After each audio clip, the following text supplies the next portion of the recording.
All right. Welcome back to the channel, gods and goddesses in training. It is Uncle Makara, all relations. It's good to be back here. It's great to reconnect with all of you. And I'm so grateful, man. It's good to have friends. You know what I mean? It's good to have like close friends that emanate and resonate with you, you know? I was chilling with my dad and mom today. We went to a restaurant and I was speaking to my dad about like where are some good locations for us to do our annual event. So I was thinking around someplace possibly close to India this time. But yeah, really interesting. But yeah, I am Uncle Makara. I have been helping people with my signature healing method called Flomo Sapien, as well as I've also been doing, luxury spiritual coaching for wealthy overthinkers. And this is why I'm here today to give a powerful transmission on the topic of Ananda. Hey there, baby girl. All right. Cool. So my soulmate is here so that I already know this is going to be an incredible transmission. So we're going to be talking about Ananda, and this is not going to be good vibes only, and it's not going to be just about positive thinking. This is what I've titled it as the operating system of liberated consciousness. Okay, so let's share the whiteboard. Existing whiteboards. Okay, perfect.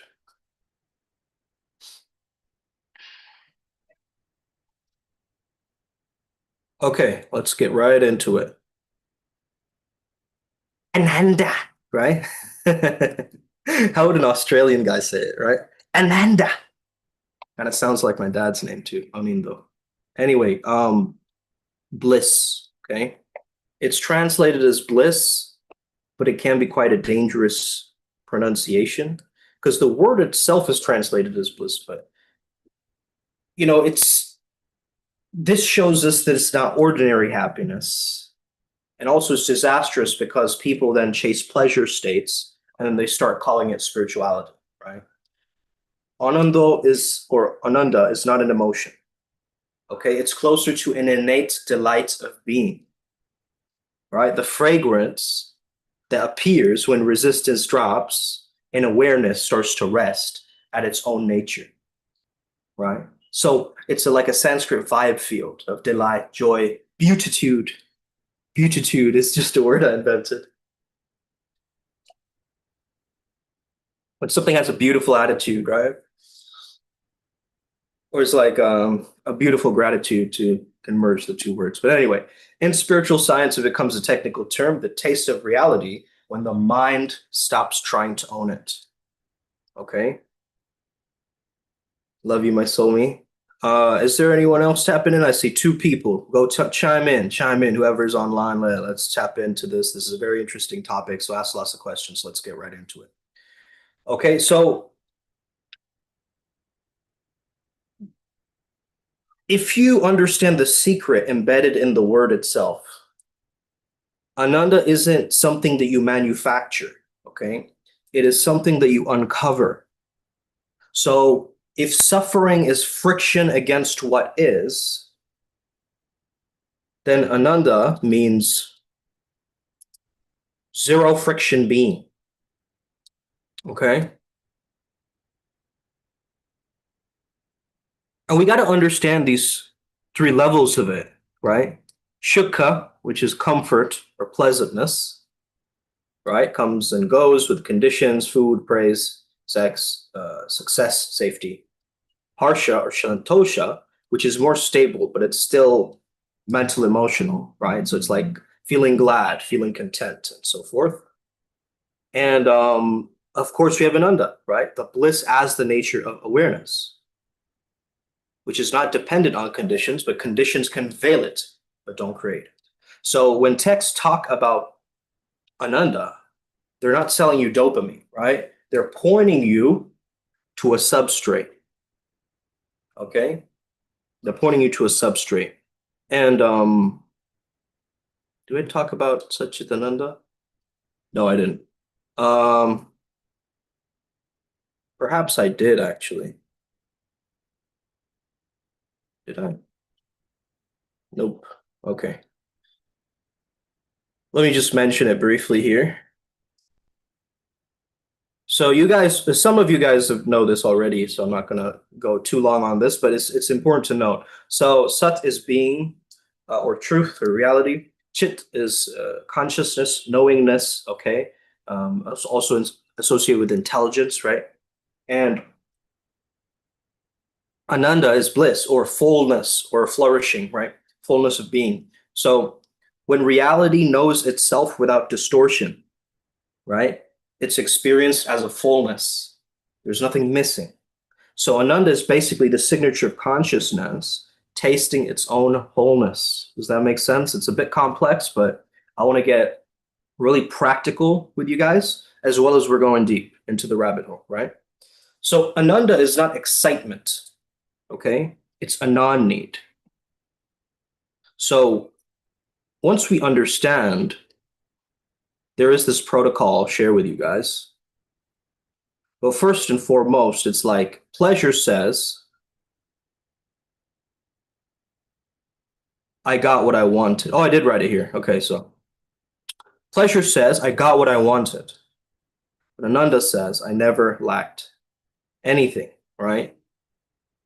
This is why the mystics don't look hungry. They look very dangerously free, right? Because Ananda is what remains when craving stops recruiting your nervous system, when identity stops begging the world for confirmation, and your subtle body stops leaking energy or prana through obsessions, fantasies, like different things that you're clinging to, right? All that stops, right? Because it's non-neediness. Okay. So the biology of the veil is why you can't think your way into it, in a sense. Okay. Is because our system has armoring. Okay. It has something called armoring. We have somatic armoring, our facial tension, breath restriction, jaw and pelvis locks, emotional armoring, which is like shame clamps, grief dams, rage suppression, cognitive armoring, control addiction, analysis paralysis, and energetic armoring, which is our leaky boundaries and our fragmented attention. So this is not blocked by bad luck, right, guys? It's blocked by contraction. Contraction is the real enemy. Okay. It's not darkness. It's not demons. It's not Mercury retrograde. It's not the Asura beings. It's not, okay, it's contraction. There's expansion and then there's contraction. So this is really where this is the real enemy. The resistance, the tension, the contraction that you feel is the real enemy that you have to undo these armors, right? So that you can be free. And we are a Freedom February. So we're living from that map, right? So the yogic map is where Ananda lives, okay? Which is why we have like the heart axis, the crown axis, the central channel axis, the gut axis, right? All these axes, right? For instance, the heart axis is when the heart opens beyond I love this because it serves me into love as a state of being. Right? The crown axis is when awareness recognizes itself as prior to thought. So it shows up as like a silent sweetness. And then the central channel axis is where your energy or prana stabilizes in the central channel, also called the Sushumna, right? And that's not scattered in compulsions. It becomes this electric serenity or bliss. Okay. So why should anybody care about this, guys? Anybody in the audience know? Like we all talk about happiness and all this kind of stuff.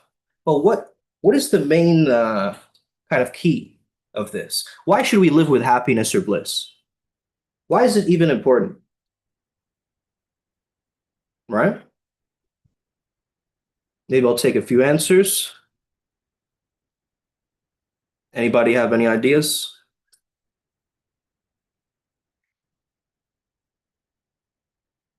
Before we get into the protocol, right? Okay, I'll move on.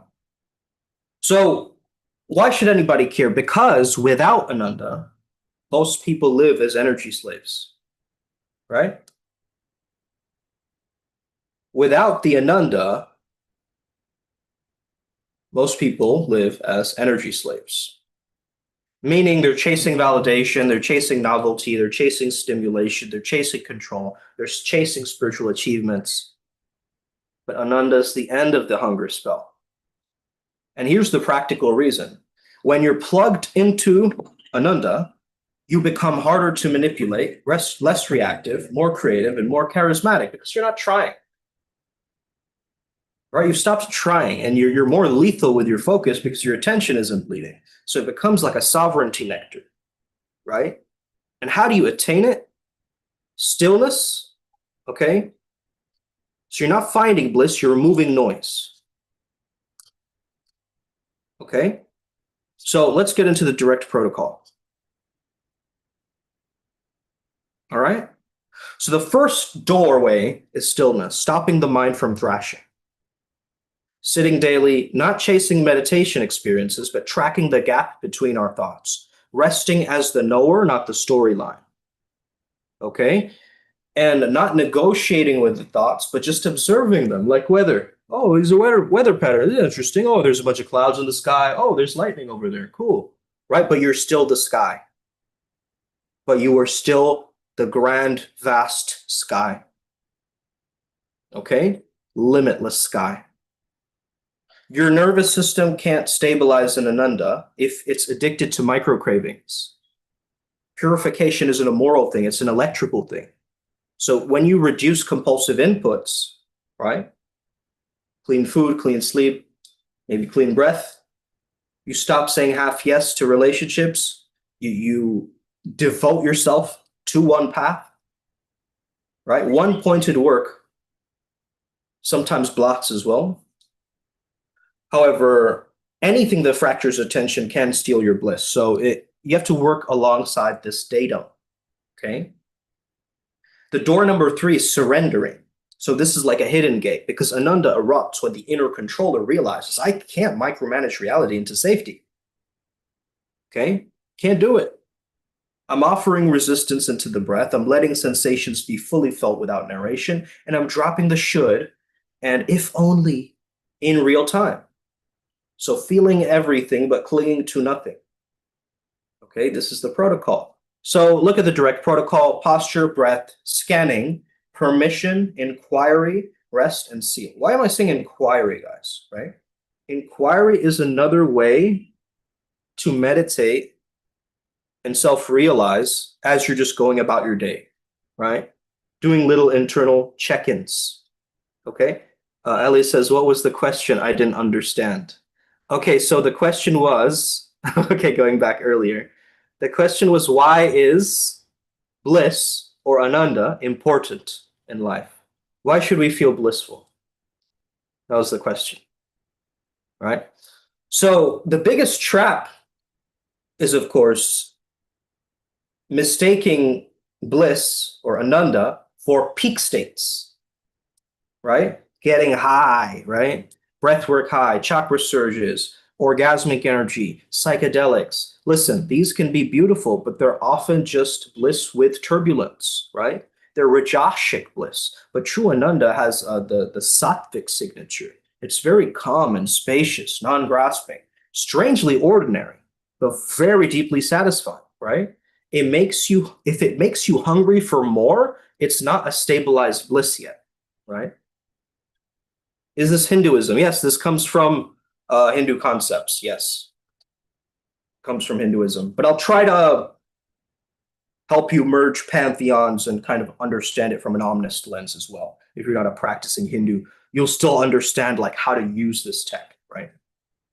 So without it, anyone can bully you. Yes, exactly, baby, right?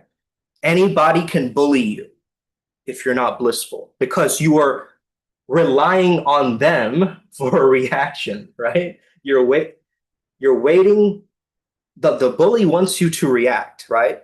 But if you have Ananda, you're unreactionary, right? You don't have the impulse to just like fight them or like put them down because you're already at peace, right? So very well done. Very well done. I'm an omnist. I'm not a Hindu or any, I'm not classifying myself to any religion. Yeah. Okay. I'm a mystic. Okay.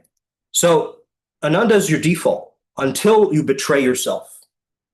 Okay. So every time you lie to yourself, you abandon your values, right? You feel numb instead of feel. You start overthinking instead of actually breathing, right? You're chasing instead of actually listening. You're creating contraction, right, guys? So, and what did we say?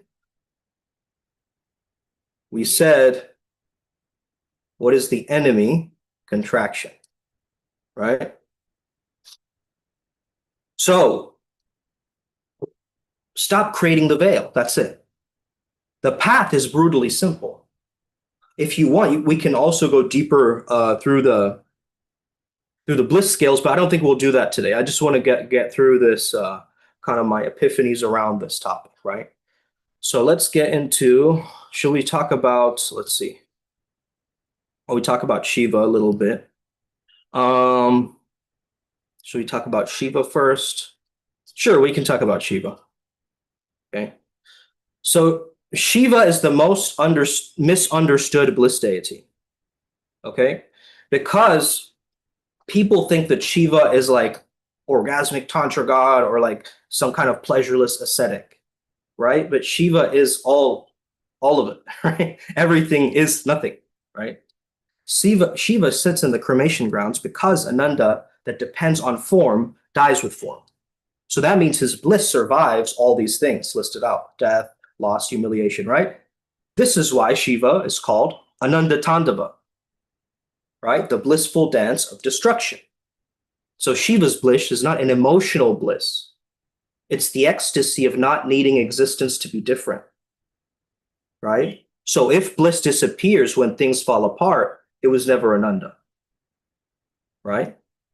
And if Shiva is bliss as stillness, then Shakti or Devi is bliss as movement, right? So bliss is not peace alone. Bliss is charge without fragmentation, right? Where Shakti is Kundalini rising, creative voltage, and so forth, right? But unrefined Shakti is what? Addiction, obsession, madness, right? That's why the gods restrain her and the demons chase her and the yogis fear premature awakening, because Ananda emerges only when the Shakti or the feminine flows, the feminine energy flows without identity hijack. If bliss makes you lose coherence, that means that you have lost your essence of Shiva, right? You have skipped out on Shiva's energy, right? So let's see here. Should we talk about Dionysus? I want to actually talk about the Buddha, okay? Let's see if we can find an imagery here. Oh, this is a good one.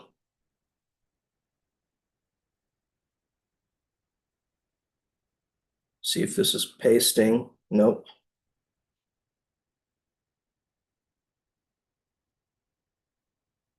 Okay, doesn't seem to be working. Anyway, imagine the Buddha's here. I'll draw him out. Okay. He's meditating. Okay, very bad drawing. Don't mind me. Okay.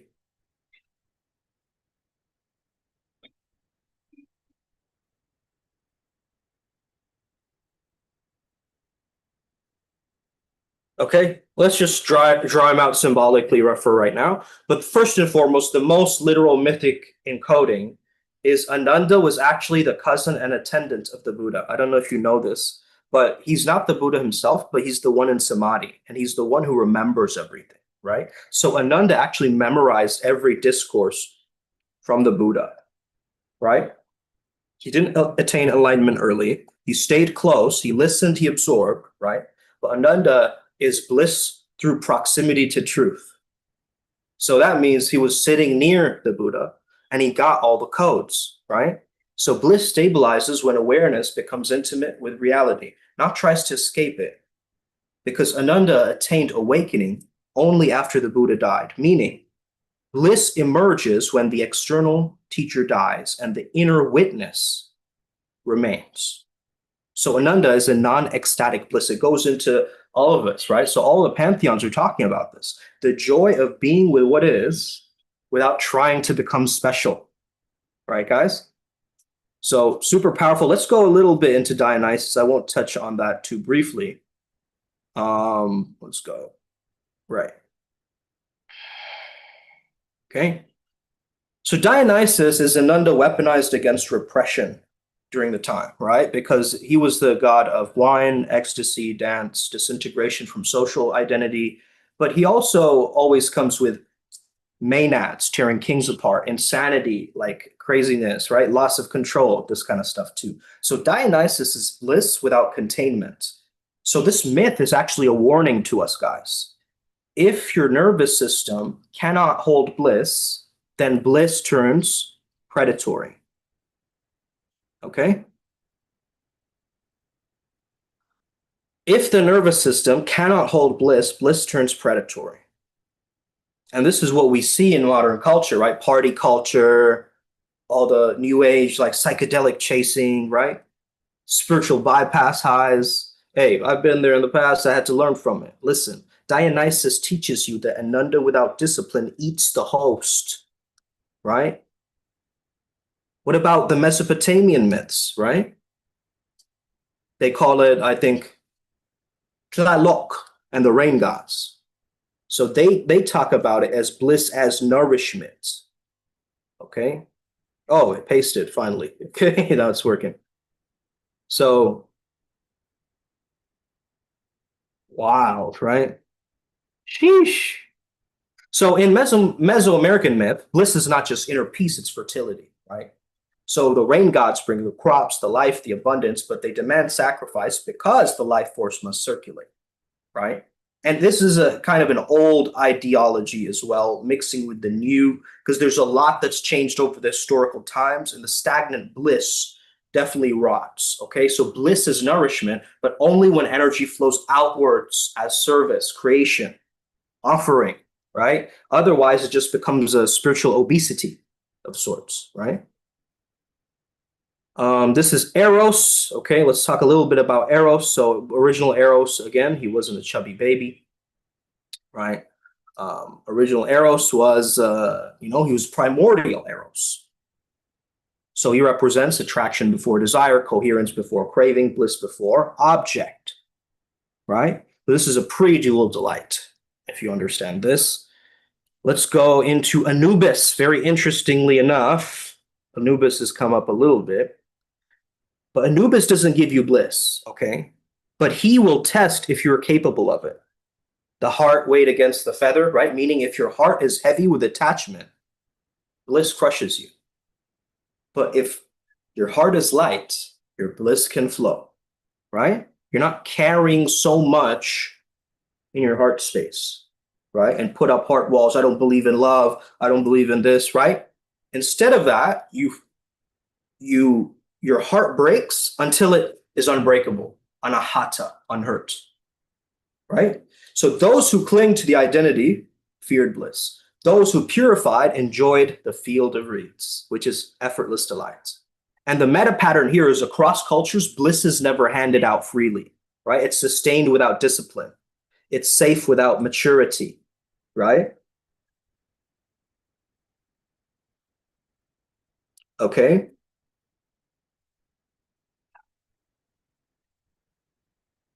All right. Just letting this load a little bit. Can you guys still hear me? Yeah. All right. So too little containment can lead to addiction, can lead to madness, can lead to ego inflation, and too much containment leads to dryness, leads to repression, leads to lifeless spirituality. So the enlightened figure is always the one who can feel bliss without chasing it, without fearing it, and without losing their sense of sovereignty, right? So Ananda emerges when all three forces align. Okay.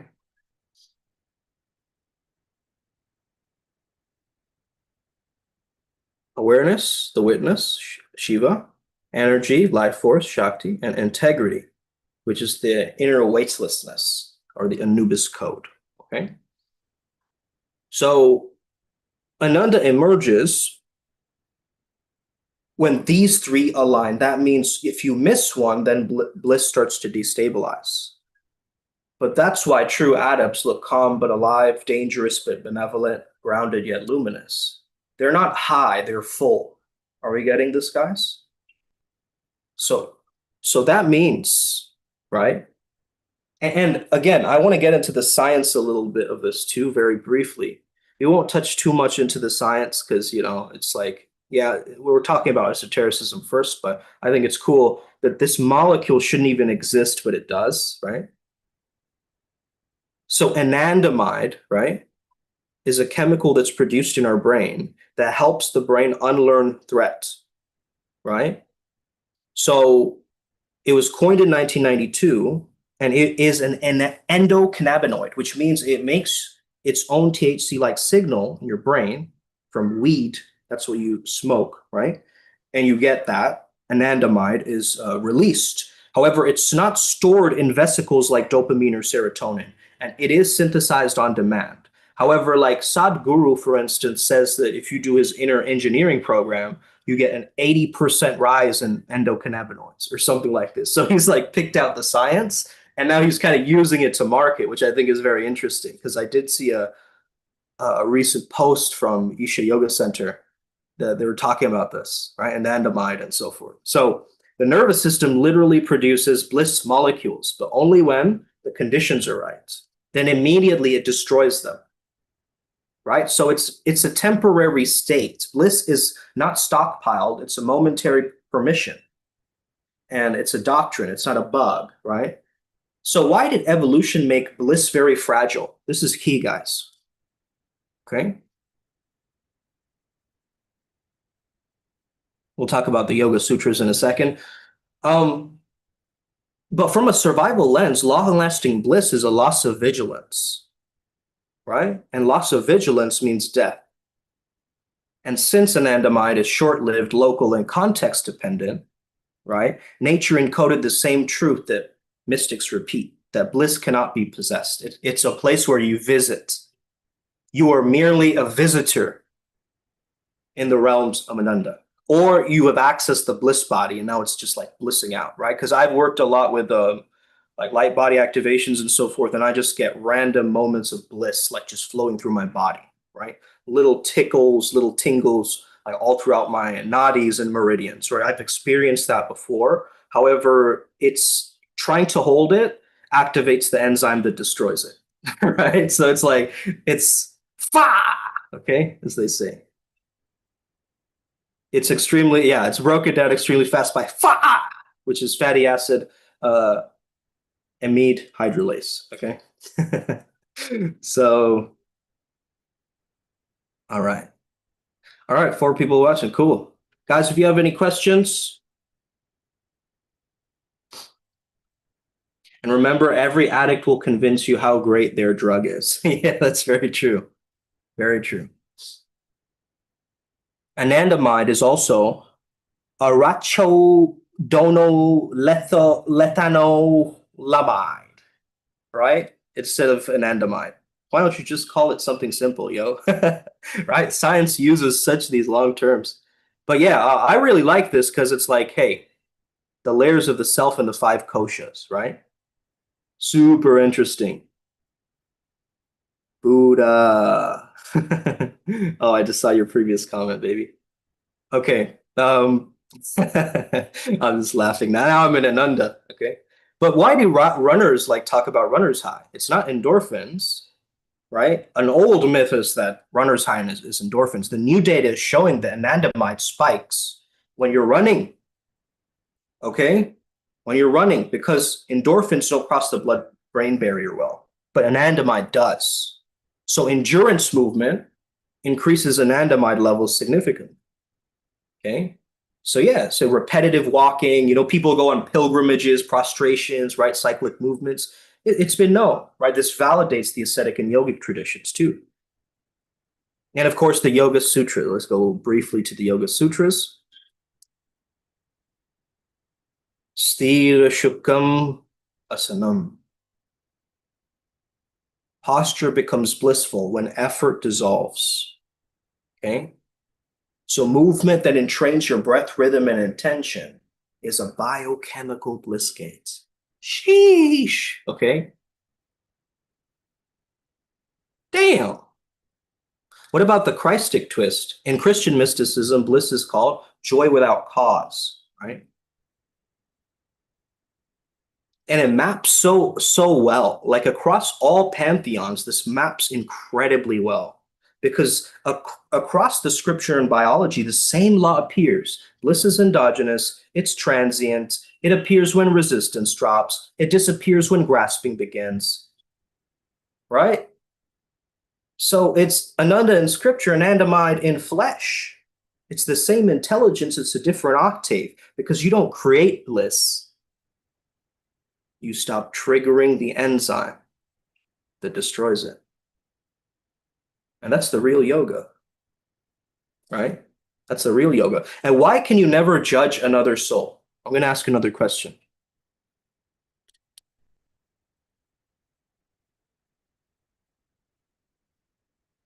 Why can you never judge another soul?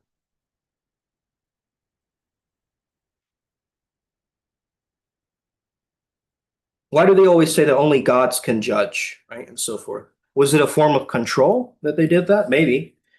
But then also, how come it's bad to judge somebody in the spiritual world? Why is that? Is it from oneness? What do you guys think? All right, let's make this more interactive.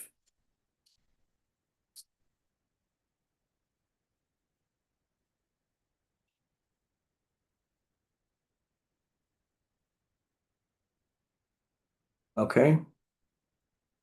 Why can you never judge another soul?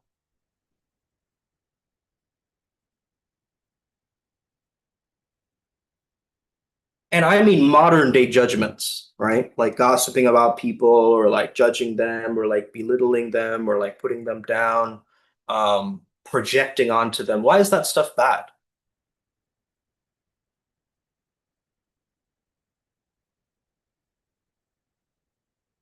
Wait 5 more seconds.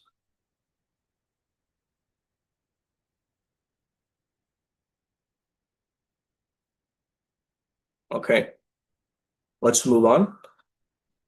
Why you can never judge another soul is because you're judging the costume, right? Instead of the initiation that has gone underneath it or beneath it.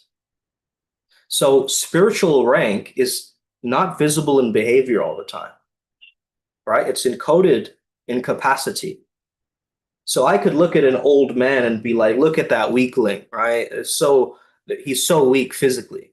But in the metaphysical realms, he could be a demigod. I don't know that, right? So spiritual rank is not always visible in behavior. This is really important, guys. So the quiet one may be carrying vows older than your bloodline. Okay, the chaotic one that you see may be carrying vows, maybe burning off siddhis, right? That you've never tasted. You don't know who's descending and who's returning, right? Some souls look broken because they're post ecstasy, not pre awakening. And rank is measured by what someone can contain, not what they display. And what is this modern spirituality that we have, the new age? It's all about display, right? It's all about the showiness. Let me show you that I'm spiritual, right? That's not it. The master's not their head at that. They're going, oh my goodness, right? And they're face palming at all these spiritual masters, right? Who are trying to be spiritual. They're just laughing at them because they understand how ridiculous that is. Judgment is what novices do when they mistake surface coherence for realization. But if you enter Ananda, it's the great disguise. It's not joy, it's not pleasure, it's not happiness. It's the capacity to remain uncontracted in all states. Okay?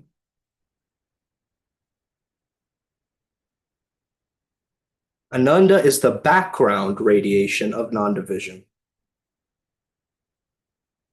All right? So pleasure spikes, joy waves, Ananda hums. It's a field state. It's pre-emotional, okay? And it's pre-somatic, before our bodies, right? So emotions rise and fall during bliss. Sensations appear inside bliss, but trauma doesn't block bliss. Misidentification with the trauma blocks bliss. Okay? So this is why someone can feel sorrow and bliss simultaneously and confuse the mind watching them. Okay? And why is Ananda often misdiagnosed as depression? Because these people, they lose their craving, their urgency, right? Their performative happiness, their social signaling. So to the untrained eye, there's like, she's checked out, or they've lost motivation, or he's very flat emotionally, right? But in truth, their desires collapsed into sufficiency, right? Ananda doesn't sparkle, it neutralizes thirst. And it's heavy. That's why most can't hold it. Bliss is dense. It requires the spinal stability, the vagal tone maturity, your endocrine coherence, ego containment, right? Weak systems will crack under bliss. And that's why mania mimics flow states. This is why Kundalini fries beginners and psychedelics start to cause inflation, right? For a lot of people. Not saying it's all bad, but for a lot of people, this is what goes on, guys. And in the classic yogic anatomy, Ananda is not the mind, it's not the body, and it's not even in awareness as thought. It resides in the sheath, the Anandamaya kosha, which I was showing you guys, right? So notice how there's a physical body, an energy body, right? An emotional body, a wisdom body, and then you have the bliss body. So if you don't meet these needs of the physical body, the energy body, the emotional body, the wisdom body, how are you going to reach the bliss body? Right? So this sheath is deeper than intellect. It's subtler than breath, because almost no modern teacher trains this layer directly, because it cannot be accessed by technique, only by subtraction of technique. Why some monks lose Ananda sometimes? If identity dissolves before relational karma is integrated, Ananda recedes. So bliss withdraws when avoidance masquerades as renunciation. When detachment replaces digestion, right? When silence hides your unintegrated fear. So Ananda, right? Ananda is allergic to bypassing. Some souls voluntarily suspend Ananda for incarnational work. I get that. Right? Reasons include that some guide others without interference, or have to complete dense karmic arcs, or they're like anchoring clarity without any reward. And these beings, they look ordinary. They even look burdened, but their bliss is latent. Right? And the darkest secret is Ananda is not feeling good. It's being unopposed to existence, which means pain doesn't cancel it, loss doesn't negate it, chaos doesn't disrupt it. Only inner argument does, right? If you're arguing with yourself constantly, right, and you're very indecisive, you cannot access that pure bliss that's underneath it all. Okay? So don't judge others, because you can't tell who's post bliss, who's incubating it, who has renounced it temporarily, who's holding it silently, right? So judgment is a sign that your Ananda is not yet stabilized in the observer yet. Your bliss, because bliss recognizes bliss, right? No mistake. Bliss recognizes bliss. So ego judges appearances. The soul doesn't. Right? So Ananda is not ecstasy, it's non-resistance. Right? I think we should wrap it up, guys. I've been streaming for a while. Damn. Okay. Any questions? Anything coming up? Anything in particular? Let me know. Other than that, hey, let's get out of here. Let's tap into some Ananda. Okay.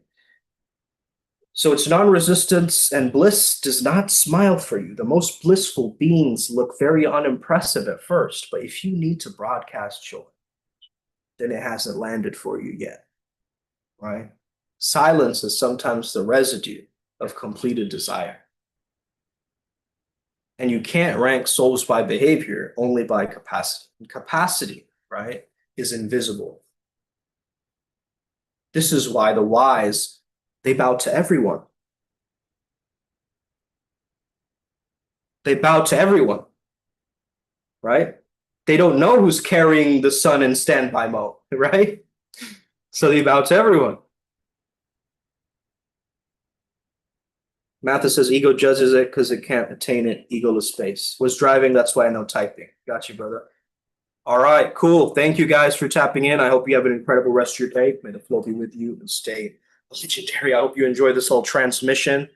I hope you got a mind gasm of blasting into the ethers, right, from this. I hope this helped you to crystallize a few ideas and maybe give you a certain protocol for going inwards and having that self inquiry with your posture, breath, and so forth, all kind of creating a container for that experience to take place, right? So if you understand your most subtle body as bliss already, you just know you're on your pathway towards accessing it, you know? And it once you tap into it and you speak from it, then it's not a chasing anymore because you are that already, right? Stop chasing what you already are. Okay? Stop chasing what you already are. All right. Thank you so much, guys. Have an incredible rest of your day. May the flow be with you and stay legendary. Upward Spiral Gang to Infinity and Beyond, Primal Sutra, mysteryschool.com. Okay, that's where you can learn more. We do channelings every week that are recorded. So if you become an adept today, you will get an access to all of the past recordings that we have of past channeled material, right? And we've gone deep into many different pantheons, okay? The Yoruba tradition. We've gone into Hinduism. We've gone into Christianity. We've gone into ancient Egypt, okay? We have gone into all these different facets and schools with the lens of flow state and peak performance. How exciting is that? Okay, it's exciting to me at least. I don't know if others find it exciting.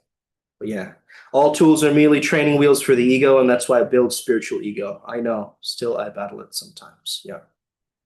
Yeah. Yeah, you are the ultimate tool. Yeah, so sharpen it. Let's go. Upward Spiral Gang to Infinity and Beyond. Let's win. Okay. Osa.